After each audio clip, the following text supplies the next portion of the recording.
Hi guys, welcome back to Botanical Woman. Today is a really special day. Is it really that special? I don't know. Today's my birthday and we're in the pandemic, but it's good. I've been having a really great day.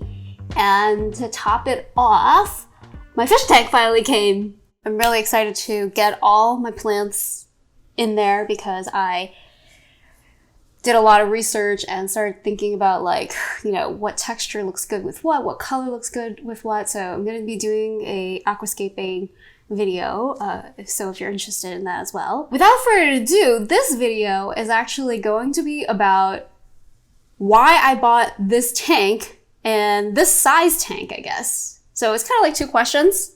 So the first question is, there's so many fish tanks out there, and it's like, how do you buy the one that's going to work for you? So first of all, you really want to ask yourself what kind of fish you want to keep, because different types of fish requires different tank sizes.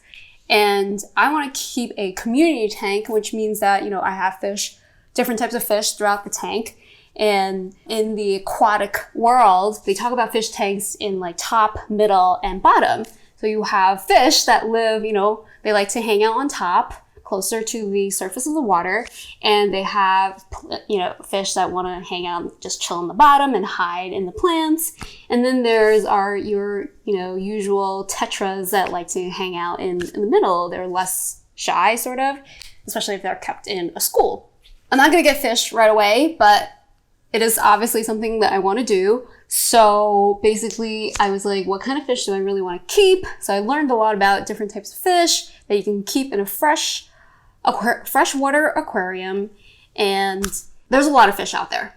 But because I wanted a community tank, it helped me narrow down my choices. I decided that I definitely wanted some pearl gouramis, and that fish requires at least a 30-gallon tank. Another fish I really want to keep is the German blue ram. Beautiful, gorgeous fish, super cute. It's only 2 inches. I'm super fascinated with how small and beautiful these fishes are. They both require at least a 30-gallon tank. So that really helped me decide that I want a bigger tank, because I don't want to end up a year from now wanting to upgrade to a bigger tank. Might as well start with it now. In addition to that, it's easier to manage the water parameters in a bigger tank. The one that I ended up with is a 36-gallon. The pH fluctuations are not going to be as extreme because there's just more volume of water, and therefore it'll make it easier for you to keep your pH balanced and your plants happy. Now, as far as the material, I ended up with getting an acrylic tank, and that's not because I personally preferred it. It was just at a good price point for a 36-gallon. I looked at some rimless low iron fish tanks, which are really in these days. They're called rimless tanks. It doesn't have a black rim at the bottom. And those tanks are a lot more expensive. For me to get something of this size was gonna cost a lot, and it wasn't really readily available, and I wanted it just to be able to ship to me. But on that note, in hindsight, if they basically didn't ship this, I would have ended up buying a regular fish tank from Petco. Petco has an amazing sale once a year, is what I understand, and it should be coming up soon. They say that it usually happens in the winter time, which is perfect. And they do $1 a gallon sale on all their tanks. And I think it's up to 40 gallons or something, and after that it's 50% off. So it's a great deal. So if I wanted a 30-gallon tank, it would have been $30 versus this hefty price tag that I paid for.